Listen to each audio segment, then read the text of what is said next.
Endi shu va boshqa xabarlarning to'liq tafsilotiga o'tamiz. Suv, energiya va boshqa tabiiy resurslar insoniyat uchun bitmas tuganmas xazina emas. Bugungi globallashuv jarayonida avvalo mana shu resurslarga bo'lgan talab ortib, uning dunyo bo'yicha hajmi kamayib borayotgani kuzatilyapti. Shuning uchun toza suv, elektr energiyasi hamda tabiiy gazni tejab ishlatish, ularning to'lovini amalga oshirish bugun uchun ham, kelajak uchun ham muhim. Biroq xonadonlarimizda ishlatilgan resurslarni hisoblab boruvchi hisoblagichlarning tez-tez o'zgartirilishi hamyurtlarimizni o'yga toldirayotgani ham rost. Mavzu tafsilotlari bilan muxbirimiz.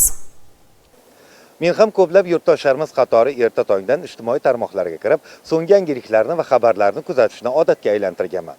Bugun ham odatimga sodiq qolgan holda ijtimoiy tarmoqqa kirdim va xabarlarni kuzatdim. Ko'zim ushbu yangilikka tushdi. Nima emish? Toza ichimlik suvi uchun ba'zi счетчикlar endi ishlamaydi.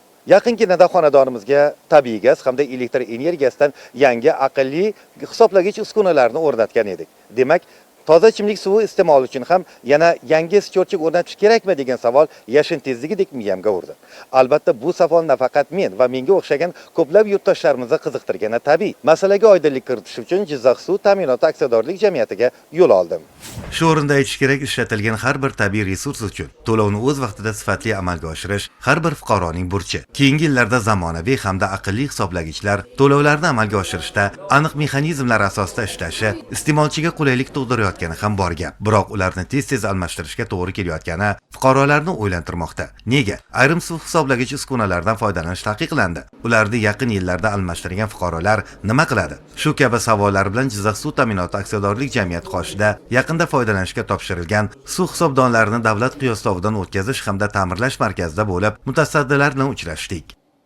Hozirgi kunda mana novator rusumli hisoblagichda, keyin emas ekonom rusumli hisoblagichda fuqarolarimiz olishni tavsiya bermaymiz hozirgi kunda. Bu novator счетчигimiz 2023-yil 30-avgust kuni O'zbekiston Respublikasi davlat reyestridan muomaladan chiqarildi, chunki u xatolik keldi. O'sha xatolik bo'lganligi uchun chiqarilyapti hisoblashda. Ekonom ham xuddi shunday 2024-yil 29-noyabr kuni chiqarildi davlat reyestridan. Yangi zamonaviy hisoblagichlar kirib kelyapti O'zbekistonga. O'shalarni qo'yishda tavsiya beramiz. Hozirgi kunda ko'plab xonadonlarda novator yoki rusumli ekonom счетчигimiz shu bir necha yillar oldin o'rnatilgan bo'lib turib, qiyoslov muddati boshida yangi o'rnatilgan payt 4 yilda bo'linadi. 4 yildan keyin qiyoslov muddati kelgan vaqtda kelinadigan suv o'chagich xizmat orqali qiyoslovdan o'tkaziladi. Milliy metrologiya institutidan qiyoslovdan o'tkaziladi. Soz deb xulosa berilsa, ishlatilishi mumkin, davom etilishi mumkin. Agar nosoz bo'ladigan bo'lsa, undan keyin almashtiriladi. Guvohi bo'lganingizdek, vaziyat u darajada murakkab emas. Faqatgina sifatli va yaroqli hisoblagichlardan foydalanish kerak. Bu esa davlatga ham, iste'molchiga ham foydali. Muhimi, tabiiy resurslar bu kelajak avlodlarimizga ham tegishli boylik ekanligini unutmasak bas.